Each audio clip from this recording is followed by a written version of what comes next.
Así que antes de comenzar el sermón esta mañana, necesito decir algo y espero que me tengan paciencia un segundo, pero no puedo decirles lo orgulloso que estoy de Colin Gregory. Yo, esta mañana hizo sus propios espacios de canciones. Y soy un tipo que sabe lo que es. No, probablemente no recuerdes esto, pero olvidé poner el sermón una mañana en la presentación de PowerPoint y Chris Kaufman. Tal vez he estado asustado antes en mi vida, pero nunca estuve más asustado que en ese momento cuando hice clic en ese botón. Y Chris Kaufman me salvó la vida esa mañana porque estaba a punto de morir.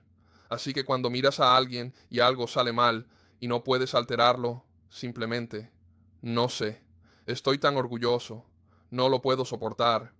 Él es, él ya es un mejor hombre que yo, y no puedo esperar a ver a dónde llega de todos modos. Si ella estuviera aquí hoy, probablemente no lo creería. En 2006, una de sus pinturas titulada Sugaring Off se vendió en la casa de subastas Christie por 1.36 millones. Eso es mucho más dinero de lo que vendió sus primeras pinturas. Sus primeras pinturas las envió a una farmacia local para venderlas y tenían un precio que probablemente mucha gente pensaba que era bastante alto para la época, entre 3 y 5 dólares. Y eso fue en 1936. Pero un día, un comerciante de arte pasaba por la ventana de esa farmacia, y esas pinturas no llevaban mucho tiempo allí, y al pasar por la ventana, vio esa pintura y se detuvo en seco. Inmediatamente entró en la farmacia y compró todas las pinturas que tenían. Luego preguntó quién las había pintado y dónde vivía esa persona. Y fue a su casa y compró el resto de todo lo que ella había hecho. Así es como comenzó su carrera en la pintura, y a partir de ahí todo fue en ascenso. Era cariñosamente conocida como la abuela Moses. Creo que es Anne Marie Robertson. Moses se ve así. Parece la abuela de todos, ¿no?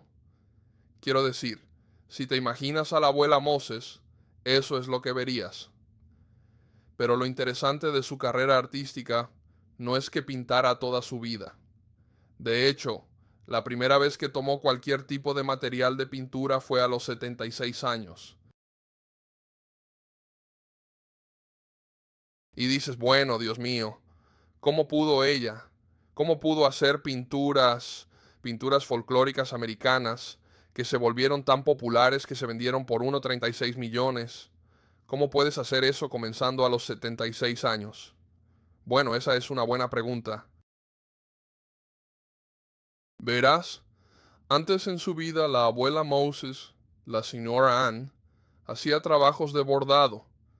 Tomaba estas escenas elaboradas y las bordaba, supongo, en todo. Que se quedaba quieto el tiempo suficiente, supongo. Pero para cuando llegó a los 70, la artritis en sus manos empeoró tanto que intentaba pintar y literalmente el dolor la mataba hasta el punto de que ya no podía hacerlo más. Y su familia podía ver cuánto la devastaba no poder hacer lo que amaba. Entonces su hermana, que se llamaba Celestia, no sé, es un nombre raro, pero tuvo una idea. Fue y encontró un kit de arte para niños y un día entró donde la abuela Moses estaba sentada en la mesa, viéndose abatida y deprimida. Y ella entró y puso ese kit de arte en la mesa y todo lo que le dijo fue, ¿por qué no pintas las escenas que solías bordar? Se dio la vuelta y salió. Y a partir de eso, a partir de esa única frase, ella comenzó a pintar. y se convirtió en una artista de renombre mundial. Ahora cuenta esa historia para este punto aquí. Nunca sabrás. Nunca sabrás cuánto puede afectar una palabra de aliento, la vida de una persona, tal vez por el resto de su vida. Porque lo que estaba haciendo su hermana, ya sabes, su hermana podría haber dicho, oh, vamos, una vez que lo superes, quiero decir, tienes 76 años, ya no puedes hacer punto de cruz, buhu. ¿Cómo? Supéralo. Solo sabe lo que hizo. Tomó algo que nunca había considerado, lo puso sobre la mesa y dijo, ¿sabes qué? Creo que podrías hacer esto. Creo en ti, es lo que ella dijo. ¿Y sabes qué? Su hermana vio algo en ella que ella misma no podía ver y eso le cambió la vida. Pero ahora, esta mañana, hay algunas personas en la sala que pueden pintar, pero la mayoría de nosotros no podemos. Pero quiero decirte que el ánimo va mucho más allá del arte. El ánimo se aplica a nuestra vida cotidiana y te voy a decir a qué realmente se aplica el ánimo. A nuestras vidas espirituales. ¿Te gustaría recibir más ánimo? ¿Alguien aquí va a decir, no, no, tengo suficiente, no necesito más, no? Por supuesto, quieres más ánimo. Todos quieren ser animados. Hay algo dentro de nosotros que cuando alguien se acerca y te dice, ¿sabes qué? Creo en ti. Eso despierta algo en nuestro interior. No creo que sea un accidente. Por eso la Biblia usa en Hebreos 10:24 la expresión estimularnos unos a otros al amor y a las buenas obras. La motivación a menudo es ese remo que agita las cosas. Pero déjame hacerte la pregunta opuesta. ¿Quieres más ánimo? ¿Cuándo fue la última vez que intentaste intencionalmente animar a alguien más? Y podrías decir, bueno, Doug, yo no lo sé. Bueno, eso es comprensible, pero tal vez hoy sea el día en que necesitamos ponernos en marcha. Porque el ánimo generalmente no te cuesta nada y nunca sabes lo que hará por la otra persona. Así que hoy lo que vamos a hacer es mirar, si tienes tu Biblia, acompáñame al libro de Hechos. Vamos a empezar específicamente en el capítulo 4 y vamos a estudiar a un hombre llamado José. Quiero decir, si vas a estudiar el ánimo en la Biblia, no sé a quién mejor estudiar que a José. Tomen sus Biblias, acompáñenme. Vamos a ver. Comencemos en el versículo 32. Ahora bien, toda la multitud de los que habían creído era de un solo corazón y un solo alma, y ninguno decía que algo de lo que poseía era suyo, sino que tenían todas las cosas en común. Y con gran poder los apóstoles daban testimonio de la resurrección del Señor Jesús. Y gran gracia estaba sobre todos ellos. Y no había entre ellos ningún necesitado. Todos los que eran propietarios de tierras o casas las vendían y traían el producto de lo vendido, y lo ponían a los pies de los apóstoles, y se distribuía a cada uno según su necesidad. Así, José, a quien los apóstoles llamaban Bernabé, que significa hijo de consolación, un levita, natural de Chipre, vendió un campo que le pertenecía, y trajo el dinero y lo puso a los pies de los apóstoles. Quiero que entiendas lo primero. Si das ánimo correctamente, cambiará tu identidad. Verás, cuando dije que íbamos a estudiar a José hoy, ánimo, estás pensando, ¿qué José? El padre de Jesús, José de Génesis. ¿Qué José? Nadie sabía quién era José. Incluso podrías haber pensado, bueno, ¿no debería estar estudiando a Bernabé? Entiendes que la mayoría de la gente en esa área no sabía quién era José, pero sí sabían quién era Bernabé. ¿Y por qué es eso? ¿Por qué literalmente le cambiaron el nombre? ¿Te imaginas ser tan bueno en algo que literalmente te cambian el nombre por eso? Y quiero que entiendas que no fueron solo algunas personas aquí, a la izquierda o a la derecha, quienes cambiaron su nombre. ¿Quién cambió su nombre? Los apóstoles. Estos eran hombres que caminaron con Jesús y estaban tan animados por este hombre que literalmente dijeron, Gord, ¿sabes qué? Ya no te vamos a llamar José. Vamos a llamarte Bernabé. Ahora, ¿por qué los apóstoles cambiarían el nombre de un hombre? Creo que es porque estaban tan animados por él, que se acostumbraron tanto a sentir ese sentimiento de ánimo que comenzaron a asociarlo a él y a su rostro y a quién era. Con esto te vamos a dar una nueva identidad, porque no pareces un José. Pareces un hombre llamado Bernabé. Siempre nos animas tanto. Ya ni siquiera te vamos a llamar por tu nombre. Qué cumplido. Quiero decir, siempre pensé que Doug era un poco raro de todos modos. Como Doug, ya sabes, consigue un nombre nuevo solo por animar a alguien. Piensa en eso. Pero ahora también quiero que notes el versículo 36. ¿Alguna vez te has preguntado por qué le cambiaron el nombre a Bernabé? ¿Alguna vez has considerado por qué no solo se cambió su nombre a Bernabé, sino por qué la Biblia nos dice lo que significa su nombre? ¿Verdad? Versículo 36. Así José, a quien los apóstoles llamaban también Bernabé, abre paréntesis, que significa hijo de consolación. ¿Por qué la Biblia nos dice lo que significaba su nombre?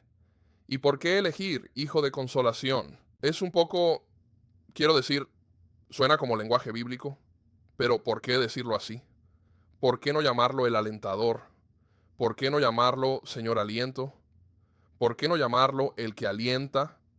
Quiero decir, tenían todo el repertorio frente a ellos para elegir. ¿Por qué lo llamaron hijo de aliento? Sería como tener, ¿te imaginas si el nombre de tu padre fuera ánimo y todo lo que este hombre hiciera desde la mañana, cuando se levantara, hasta que se fuera a la cama por la noche, todo el mundo con quien hablara, con quien interactuara, todo lo que hiciera fuera animar todo el día? Si ese fuera tu padre y tú fueras su hijo, ¿qué aprenderías probablemente de ese padre? Probablemente aprenderías a ser alentador, ¿no es así? ¿Entiendes lo que te estoy tratando de decir? El ánimo. El ánimo no es una habilidad innata. Nací para medir 1,88 m. Puedes nacer alto o bajo, ancho o no tan ancho. Puedes nacer con una voz muy aguda, o puedes tener una voz grave como la de un Papa Malmao. Hay todo tipo de rasgos físicos con los que naces y que no puedes cambiar. ¿Alguna vez has escuchado a alguien decir, oh, ese chico nació siendo un alentador natural? No, no lo creo. ¿Entiendes? El ánimo es algo que se aprende. Y si es algo que puedes aprender, ¿qué significa eso? Significa que es algo que puedes aprender y mejorar. Si todos necesitan ánimo, entonces, ¿cómo aprendes a animar a la gente? ¿Qué haces? Ahora, no pretendo ser un experto en el tema del ánimo, pero ¿sabes qué? Creo que una de las cosas más importantes es simplemente escuchar. La gente te dirá dónde están teniendo dificultades, la gente te dirá qué necesitan. Fuimos a la feria de artesanías ayer y yo estaba tratando de vender algunas cosas, pero Dylan, bendito sea. Fue tan increíble ver a Dylan vender sus dibujos y creo que vendió más dibujos de los que yo vendí cosas, pero está bien.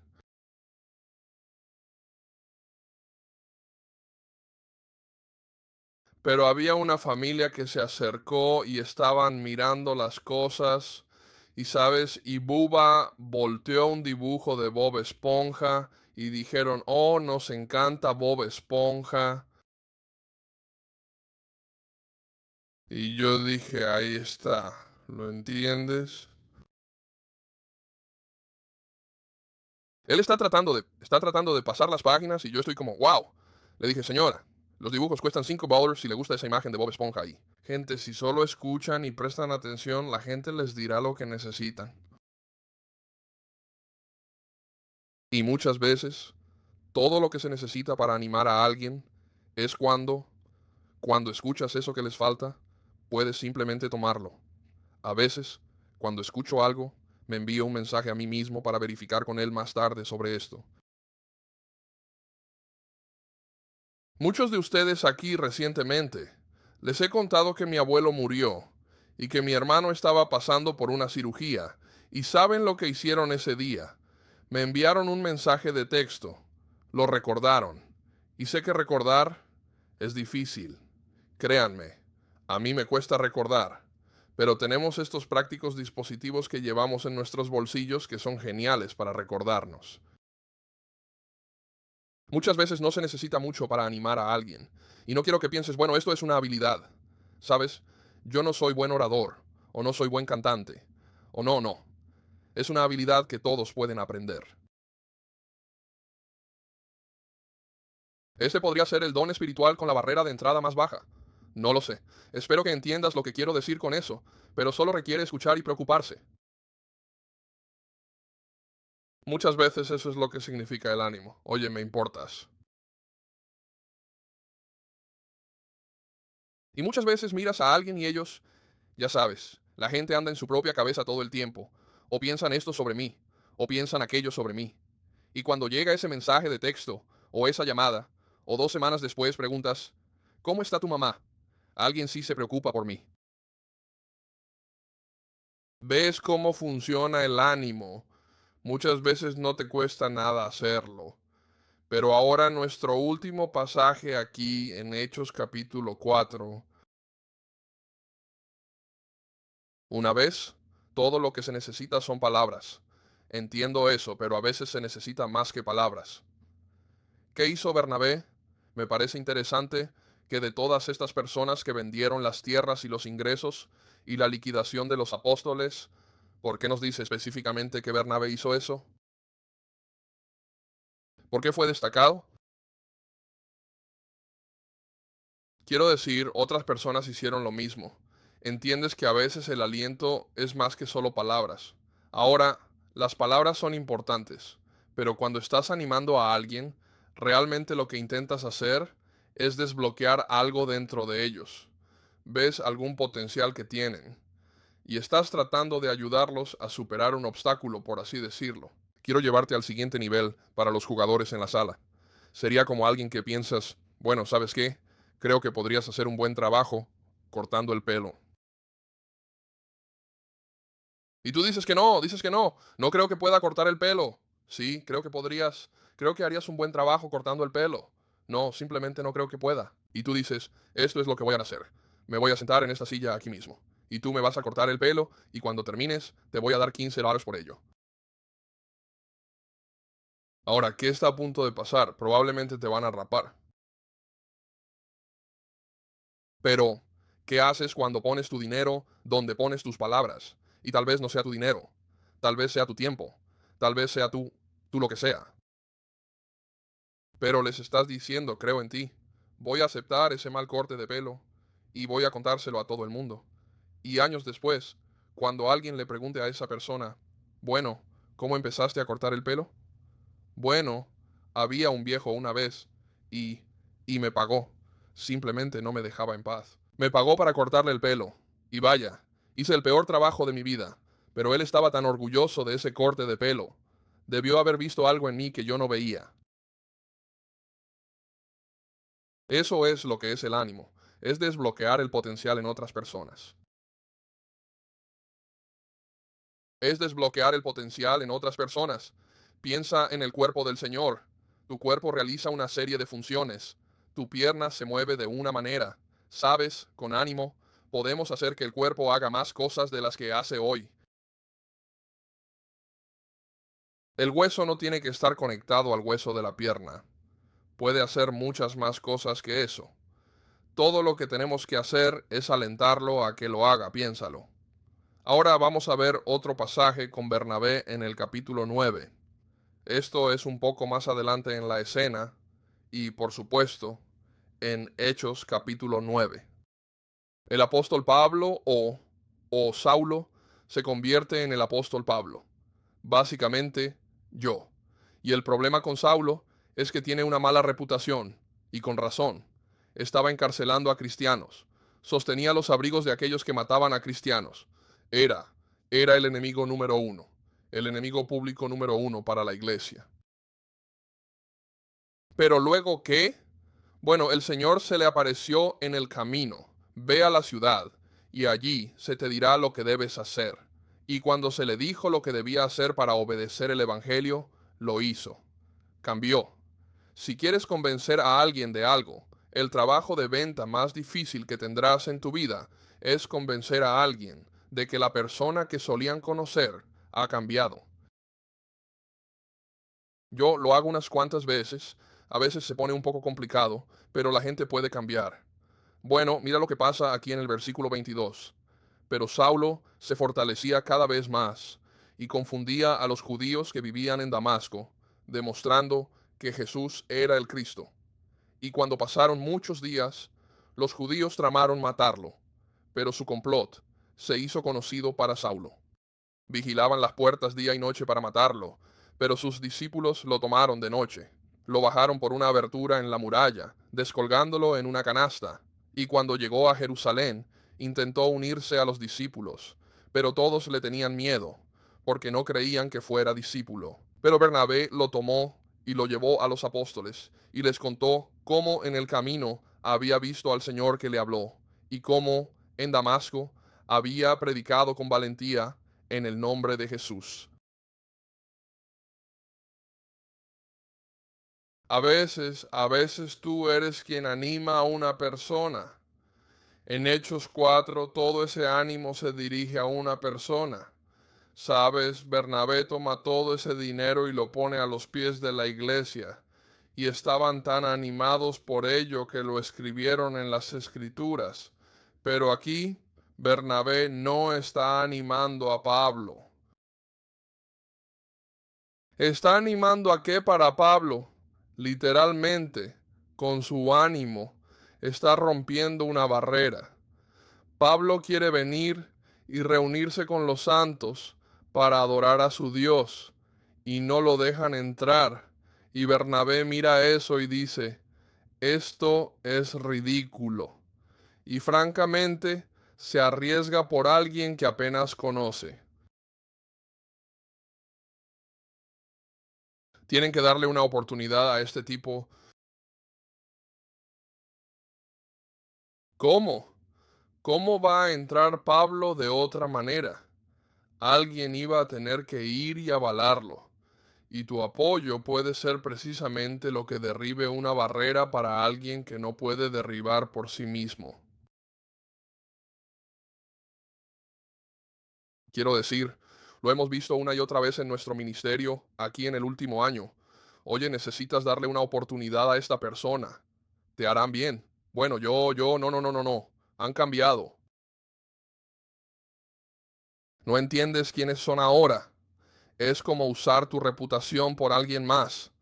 Voy a tomar mi tarjeta de crédito de reputación, y la voy a intercambiar por este tipo de aquí que no tiene ninguna. Voy a derribar una barrera para ellos. ¿Tienes alguna barrera que quieras que derriben por ti? ¿Por qué no derribas una para alguien más?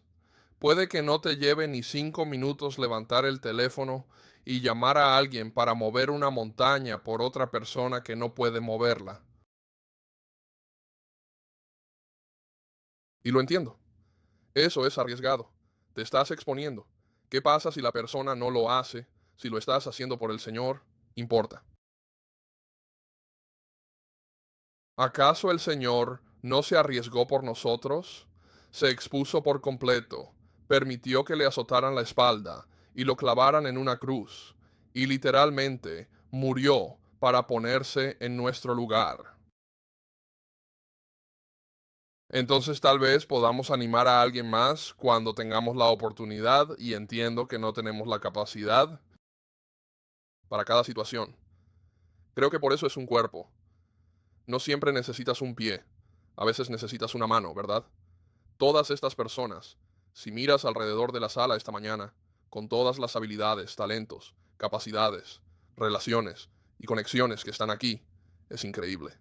Puede que yo no pueda ayudar a alguien, pero tal vez sé que Stephen puede, o tal vez Mario, o tal vez Todd, o tal vez Matt. Eso es lo maravilloso del cuerpo. Funciona en conjunto y no solo el ánimo puede ayudar a los que están dentro de la iglesia, sino que ese ánimo puede ser precisamente lo que traiga a alguien a la iglesia. Puede ser lo que le muestre a una persona que eres diferente. Tienes un amor que nunca antes había visto. Tienes algo que yo no tengo, que quiero. Necesitas entender lo poderoso que es el ánimo. Ahora, normalmente cuando termino un sermón, trato de tener un, trato de tener un versículo y atarlo todo con un bonito lazo para ustedes, pero hoy no tengo eso porque estaba tratando de encontrar una lección y me topé con este tema. Pensé que eso era todo. Supongo que lo que tengo para ustedes hoy es más bien un agradecimiento. Como mencioné antes, mi familia ha pasado por un par de semanas difíciles y no puedo decirles la cantidad de llamadas telefónicas y mensajes de texto y personas que me preguntan cuándo me ven y cuánto ánimo me han brindado. Y sé por todos los mensajes de texto y las llamadas que hubo muchas más oraciones que se enviaron, y solo quiero que sepas lo alentador que fue para mí.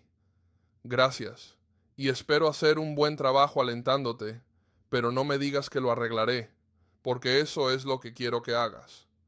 Sé que normalmente ofrecemos una invitación hoy. Voy a llamarlo un aliento. Quiero animarte. Si necesitas venir al frente, te animo a que vengas al frente. Si necesitas hablar con alguien afuera, habla con ellos afuera. Necesitas llamar a alguien por el celular. Llámalo por el celular porque Dios te ama y su gente te ama y quiere ayudarte. A veces escucho a la gente decir, bueno, no quiero ser una carga para nadie. Si tienes algo con lo que podamos ayudarte y no nos lo haces saber, nos estás negando una bendición. Eso es solo Satanás hablando, diciéndote, bueno, no quiero ser vulnerable. Todos somos vulnerables. Quiero decir, olvidé poner las animaciones en la cosa para que no vieras todo el sermón de una vez. Quiero decir, todos somos vulnerables. Todos cometemos errores. Todos cometemos errores. Pero juntos podemos ir al cielo. Cántanos. Llama.